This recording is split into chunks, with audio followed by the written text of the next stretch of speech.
আমার স্বামী বিদেশ যাওয়ার জন্য কিছু টাকা ধার জন্য আমার ছোট দেবরের বাসায় গেলাম। আমার স্বামী আমাকে রেখে বাসায় ফিরে গেল। রাতে খাওয়া দাওয়া সেরে আমার দেবরকে টাকার কথা বললাম। আমার দেবর বলল, টাকা দিতে পারি, তবে একটা শর্ত আছে। বন্ধুরা, আমার স্বামী বিদেশ যাবার চেষ্টা করছে। ইদানিং মিস্ত্রি কাজ করে সংসারের ভরণ পোষণ চলে না। প্রতি মাসে কিছু পরিমাণ টাকা খরচ হয়ে যায়। বিগত 3 বছরে প্রায় 40,000 টাকা খরচ হয়ে গেছে। দিন দিন টাকার পরিমাণ বেড়েই চলেছে। চোখে মুখে সর্ষে ফুল দেখতে পেলাম।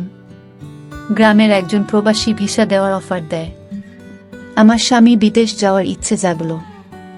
ভিসা বাবদ 3,20,000 টাকা মতো লাগবে, কিন্তু হাতে টাকাগুলি বলতে মোটেও নেই। উপায়ন্ত না দেখে আমার ভাসুর অমিতের মাধ্যমে ব্যাংক হতে বিভিন্ন মানুষের নামে 50,000 টাকা ম্যানেজ করা হলো। বাকি টাকার কোনো ব্যবস্থা কিভাবে করি, পথ পাচ্ছিলাম না। একদিন আমরা বসে আলোচনা করলাম যে শহরে আমার স্বামীর 2 জন মামাত ভাই থাকে, তাদের বাসায় গেলে কোনো সাহায্য পাওয়া যায় কিনা দেখা যেতে পারে। যেই ভাবা সেই কাজ। আমরা দিনক্ষণ ঠিক করে প্রথমে আমার দেবরের বাসায় গিয়ে উঠলাম। দেবর অবিবাহিত, সরকারি ভালো চাকরি করে ভালো মাইনে পায়। তাছাড়া ভালো আউট ইনকাম তার, সেজন্য কোনো অভাব নেই বললে চলে। সামনে বিয়ে করার প্ল্যান আছে বিধায় বিরাট আকারের একটি বাসা নিয়ে থাকে। আমরা বিকেলে দেবের বাসায় গিয়ে পৌঁছালাম। আমাদেরকে দেখে সে আশ্চর্য হয়ে গেল। সে বলল, আপনারা কোথায় হতে এলেন, কিভাবে এলেন, কি উদ্দেশ্যে এলেন? একসাথে অনেক প্রশ্ন করে আমাদেরকে বাসায় অভ্যর্থনা জানান। আমরা বাসায় ঢুকলাম, হাত মুখ ধুয়ে ফ্রেশ হলাম। দেবর বাড়ির সবার কথা জানতে চাইল, তাদের ও আমাদের বাড়ির সবার কথা তাকে জানালাম। আমরা যাওয়ার কিছুক্ষণের মধ্যে কাজের বুয়ার সাথে আমাদের সকলের জন্য রাতের খাবার তৈরির তাকে আদেশ দিয়ে দিল। আমাদের উদ্দেশ্যের কথা এখনই বললাম না, রাতে খাওয়া দাওয়া সেরে বলবো, প্ল্যান আছে। সন্ধ্যের সামান্য পরে আমার স্বামী বলল, আমি একটু আমার আরেক ভাইয়ের বাসা থেকে ঘুরে আসি, তারপর রাতে একসাথে খাওয়া দাওয়া করে কথা বলবো। দেবর বলল, রাতে ঠিক চলে আসবেন তো ভাইয়া? আমার স্বামী বলল, হ্যাঁ। তাহলে জানা শোনেন, যদি রাতে আপনি না আসেন আমি কিন্তু ভাবিকে আস্ত রাখবো না বলে দিলাম। এই বলাতে আমরা 3 জনেই অট্টহাসিতে ভেঙে পড়লাম। আমার স্বামী চলে গেল। আমি আমার শিশু বাচ্চাকে খাওয়ালাম এবং তাকে ঘুম পাড়িয়ে দিলাম। আমরা দেবর ভাবি সোফায় বসে টিভি দেখছিলাম আর রাজ্যের নানা কথাতেই মশগুল হয়ে গেলাম।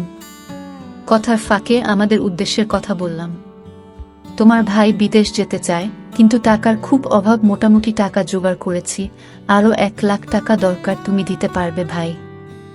আমি কথাটা উপস্থাপন করলাম। দেবর বলল, এত টাকা আমি একসাথে এখনো দেখিনি বলে দুষ্টুমির ছলে সোফায় কাত হয়ে পড়ে গেল। অভিনয় করার দরকার নাই বলে আমি তাকে টেনে তুললাম। এরপর আমরা রাতের খাবার খেয়ে নিলাম। আমার স্বামী সেদিন রাতে বাসায় আসলো না। তার জন্য অপেক্ষা করে রাতে আমরা শুয়ে রইলাম। নতুন জায়গা, তেমন ভালো ঘুম হলো না।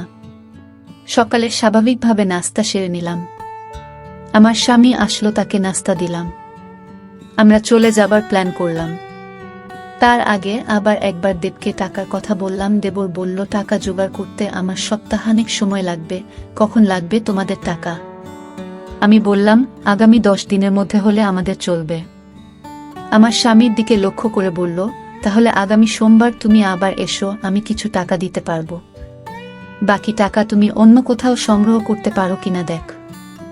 আমার স্বামী কি যেন চিন্তা করলই। তারপর বলল, তাহলে আমি তোর ভাবিকে রেখে যাই। তুই যত তাড়াতাড়ি পারিস টাকা জোগাড় হলে তোর ভাবিকে পাঠিয়ে দিস, কেমন? আমি আপত্তি করলাম। আমার স্বামী আড়ালে নিয়ে আমাকে বলল, যদি আমরা কেউ সামনে না থাকি তাহলে সে যদি টাকার কথা ভুলে যাবে। আর তুমি এখানে থাকলে এমন কিছু ঘটবে না। তুমি এখানে থাকো, টাকা যে কোনো উপায়ে আমাদের পেতে হবে। আমি বাড়ি গিয়ে বাকি টাকা জোগাড় করতে হবে। আর তুমি বুঝিয়ে সুঝিয়ে বেশি টাকা নিতে পারবে কি না দেখবে। আমি রয়ে গেলাম। আমার স্বামী চলে গেল। আমার স্বামীকে গাড়িতে তুলে দিয়ে 1 ঘন্টার মধ্যে দেবর ফিরে আসলেও দিনে কোনো প্রকার দুষ্টুমি করেনি।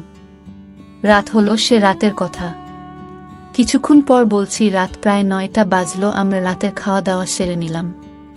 এবার ঘুমানোর পালা। আমি আমার শিশু সন্তানকে পাত্রে দুধ খাওয়ায় ঘুম পাড়িয়ে নিলাম। আমি বিছানায় গিয়ে শুনলাম দেবর টিভি অন করে সোফায় আরাম করে বসল। বসে আমায় ডাকল, ভাবি সোফায় আসো। আমি কোনো জবাব না দিয়ে বিছানায় শুয়ে রইলাম। একবার আমাকে ডেকে সাড়া না পাওয়ায় সোফা হতে উঠে আসলো এবং আমাকে ভাবি বলে ডাকতে লাগলো। আমি সাড়া না দিয়ে পারলাম না। বললাম, অনেক রাত হয়েছে, ঘুমিয়ে পড়ো। এরপর সে বিছানায় গিয়ে শুয়ে পড়ল। কতক্ষণ ঘুমালাম জানি না, আমার ঘুম ভেঙে গেল। আমার ঘুম ভাঙলে আমি তাকে বুঝতে দিলাম না। বুঝতে পারলাম ঘুমের মধ্যে কি ঘটনা ঘটে গেছে। ভাবলাম আর থাকবো না, চলে যাব। তাই সকালে নাস্তা খেয়ে রেডি হলাম। তখনই মনে হলো এভাবে চলে গেলে স্বামীর টাকা জোগাড় হবে কিভাবে। নানান কথা ভাবতে ভাবতে সকাল 9টায় আমাকে একটা মোবাইল ফোন দিয়ে দেবর বলল অফিস হতে আমি যোগাযোগ করতে পারি, তাই এটা দিলাম। এই বলে সে অফিসে চলে গেল। আমি একা তার পথ চেয়ে বসে রইলাম। অফিসে চলে যাওয়ার পর আমি সম্পূর্ণ একা বসে বসে টিভি দেখছিলাম। দরজায় কড়া নাড়ল। দরজার পাশে গিয়ে জিজ্ঞেস করলাম কে। বাহির হতে জবাব এলো, আমি কাজের বুয়া খুলে দিলাম। ভুয়া পাক শাক সব শেষ করে আমার কাজ হয়ে গেছে বিদায় নিয়ে চলে গেল। আমি আবার টিভি দেখায় মগ্ন হলাম। বেলা প্রায় 1টা বাজল। আমি স্নান করার জন্য প্রস্তুতি নিলাম। এমন সময় মোবাইল বেজে উঠল। দৌড়ে গিয়ে রিসিভ করলাম। ওপার হতে আমার দেবর বলতে লাগলো, ভাবি আমি একজন লোকের হাতে 10,000 টাকা পাঠাচ্ছি।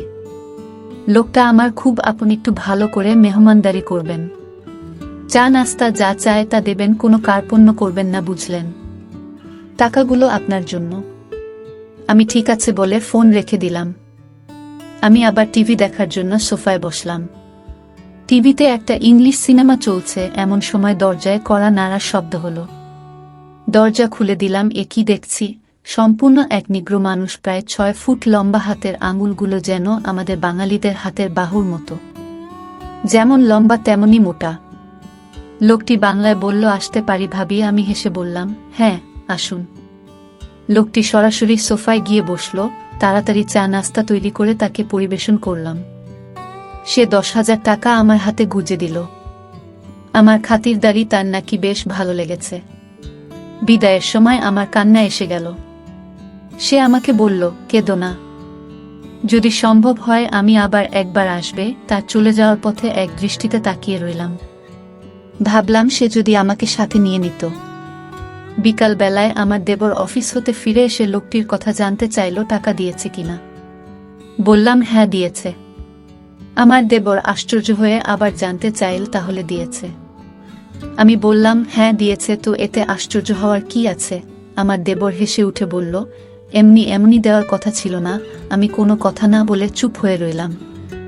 আমার নীরবতা এসে যা বোঝার বুঝে গেল। আমাকে বলল, ভাবি দুনিয়াটা বড়ই কঠিন, কেউ কাউকে এমনি এমনি টাকা দিতে চায় না, সবাই বিনিময়ে চায়। সে আমাকে ধারে টাকা দিয়েছে, যথাসময়ে এগুলো ফেরত দিতে হবে। আমি তোমাদের টাকা প্রয়োজনের কথা এবং তোমার উপস্থিতির কথা সব জানিয়েছিলাম। তুমি যদি দাদাকে যদি কিছু না বলো তাহলে 1 থেকে 2 লাখ টাকা জোগাড় করে দেওয়া যাবে। শুধু দাদাকে বলবে সব টাকা আমি দিয়েছি, এতে টাকাও জোগাড় হয়ে যাচ্ছে। তখন ভাই বিদেশ যাওয়া নিশ্চিত হচ্ছে। আমি তার কথা নির্দেশ সব শুনছিলাম। উপদেশ শেষ করে আবার সম্মতি জানতে চাইলে আমি কোনো উত্তর না দিয়ে নীরব রইলাম। আমার চোখে ভেসে উঠতে লাগলো। আজকের লোকটির কথা কি নাম কে জানে, জিজ্ঞেস করা সম্ভব হয়নি। খ্রিস্টান না মুসলমান তাও জানা যায়নি, তবে হিন্দু নয় যে সে ব্যাপারে নিশ্চিত। আমার দেবর আমার সম্মতি আবার স্পষ্ট করে জানতে চাইল। বললাম, আমি কি বলবো, তুমি যা ভালো মনে করে তাই করতে পারে। আমার সম্মতির লক্ষণ দেখে বলল, রাতে একজন মেহমানকে দাওয়াত করেছি। কিছুক্ষণ পর কাজের বুয়া আসলো। সে বিকেলে চা নাস্তা তৈরি করার পাশাপাশি রাতের রান্নাবান্না শেষ করে চলে গেল। কে আসছে, কেমন হবে, লোকটি মনের ভেতর একটা চঞ্চলতা কাজ করতে লাগলো। রাত 9টা বাজলেই আমি দেবরকে বললাম, খেয়ে নেবে না, মেহমানের জন্য অপেক্ষা করবে? বলল, না, মেহমান কে আসবে, চলো আমরা খেয়ে নিই। আমরা খেয়ে নিলাম। আমরা বসে বসে টিভি দেখছি। প্রায় রাত 10টা। দরজায় খটখট আওয়াজ শুনলাম। বুঝলাম মেহমান এসে গেছে। আমার দেবর দরজা খুলে দিল। মেহমান ঘরে ঢুকে জানতে চাইল তোমার ভাবি কই। দেবর বলল ভিতরে আছে।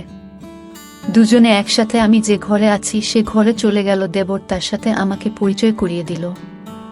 লোকটি দেবকে উদ্দেশ্য করে বলল, তোমার ভাবিকে তো দেখতে দারুণ লাগছে। আমি 1 মিনিট টিভির দিকে তাকিয়ে আছি। সকালে ঘুম হতে উঠে ফ্রেশ হলাম। তারপর দুজনে চা নাস্তা খেলাম। আমার দেবর সকাল 9টায় অফিসে রওনা হয়ে গেল। আজ কোনো মেহমান আসবে কিনা বলে গেল না। আমার কাছে গতকালের রেখে যাও তার মোবাইলটা কিন্তু আছে, হয়তো যোগাযোগ করবে, না করলে আরো ভালো। আজ বিশ্রাম নেওয়া দরকার। দেবর চলে যাওয়ার পর আমি বিছানায় শুলাম, কেমন জানি একা একা লাগছে। ভুয়া আসলো দরজায়, নক করার সাথে সাথে আমি গিয়ে খুলে দিলাম। ভুয়া তার কাজ ঘন্টা 1.5-এর মধ্যে শেষ করে চলে গেল। আমি আবার একা হয়ে গেলাম। ঘরের দরজার খিল মেরে দিয়ে বিছানায় শুয়ে পড়লাম। আজকের দিনের সব ঘটনা ভাবতে ভাবতে হঠাৎ মনে হলো দরজা খুলে কেউ যেন প্রবেশ করছে। ভাবলাম আমার দেবর হয়তো আজ তাড়াতাড়ি ফিরে এসেছে। বিছানা থেকে উঠলাম না, দেবের সাথে দুষ্টুমি করার জন্য ঘুমের ভান ধরে শুয়ে রইলাম। দেবর ঘরে ঢুকে দরজা বন্ধ করে দিল। আস্তে 1 পা 2 পা করে আমার ঘরে প্রবেশ করল। আমি আজ প্রতিজ্ঞা করলাম, আমি চোখ খুলব না। দেবরটা আমার ঘরে ঢুকে কোনো কথা বলল না। অনেকক্ষণ দাঁড়িয়ে থেকে যাতে করে আমি জেগে না উঠি। আমার কাছাকাছি বসো। চোখ খুলে আমি হতভম্ব হয়ে গেলাম। এ সম্পূর্ণ এক অপরিচিত এক লোক, আগে কখনো তাকে দেখিনি। আমি জিজ্ঞেস করলাম, আপনি কে? বলল, আমাকে কেউ পাঠায় নাই, আমি পাশের বাসায় থাকি এবং এই ঘরগুলোর মালিক। বাসা হতে বের হওয়ার সময় দেখলাম তোমার দরজাটা লাগাওনি। আমি ঢুকলাম, ভাবলাম একটু গল্প করে যাই। সে বলল, আমি তোমাদের সমস্যার কথা শুনেছিলাম। কি সমস্যা বলো তো? জবাবে বললাম, আমার স্বামী বিদেশ যাওয়ার জন্য টাকা ধার চাইতে এসেছিলাম। টাকা জোগাড় হয়েছে। তোমার কি সে আপন দেবর? না, আমার স্বামীর গ্রাম্য বাল্যবন্ধু এবং দূর সম্পর্কের চাচাতো ভাই। লোকটি হেসে উঠল, তাই? চিন্তা করো না, আমি তোমাকে সাহায্য করব। আমি এখানে একা থাকি, কেউ নেই। যতদিন থাকো আমি তোমাকে সেলফ করব। আমি এখনই টাকা দিচ্ছি। এই বলে বাসায় গিয়ে টাকা নিয়ে ফিরে আসলো। টাকা দিয়ে বলল, কাউকে বলবে না। মেঘ না চাইতে জল পেলাম। লোকটা বলল, দুপুর বেলায় আমাদের বাসায় এসো, তোমার সাথে গুরুত্বপূর্ণ কথা আছে। দুপুর হতে আরো 3 ঘন্টা বাকি আছে।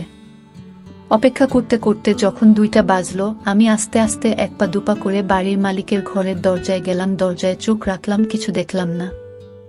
দরজায় আস্তে করে টোকা দিলাম, কারো জবাব পেলাম না। দরজায় হাত দিতেই দরজা খুলে গেল। ভিতরে ঢুকে দেখলাম সে তার রুমে শুয়ে আছে। আমি তার পাশে গিয়ে দাঁড়ালাম। আমায় দেখে খুশিতে হেসে বলল, তুমি এসেছ। লোকটা বলল, তুমি দেখতে আমার বড় মেয়ের মতো। সে দেশের বাইরে থাকে। কয়েক বছর হলো সে বাসায় আসে না। নিজেকে একা একা লাগে। লোকটা বলল, তোমার এখানে আর থাকার দরকার নাই। তোমার যত টাকা লাগে সব আমি দিচ্ছি। দুনিয়াতে এখনো অনেক ভালো মানুষ আছে যারা কোনো বিনিময় চায় না। অনেক দিনের জমানো কথাগুলো তার সাথে শেয়ার করে প্রায় ঘন্টা 2 পর আমি আমার দেবর ঘরে ফিরে এলাম। এভাবে আমার টাকা জোগাড় হয়ে গেলে দেবরকে বললাম, আমি চলে যেতে চাই। দেবর না বলল না। তারপরের দিন সকালে আমায় বাসে তুলে দিলে আমি বাড়ি চলে এলাম। কয়েকদিন পর আমার স্বামী বিদেশ চলে গেল। বন্ধুরা, আজকে বিদায় নিচ্ছি। গল্প ভালো লাগলে একটা লাইক দিয়ে বন্ধুদের সাথে শেয়ার করে দাও। আর এই চ্যানেলটি নতুন দর্শক হয়ে থাকলে চ্যানেলটি সাবস্ক্রাইব করে নিতে ভুলবে না নতুন নতুন গল্প পেতে।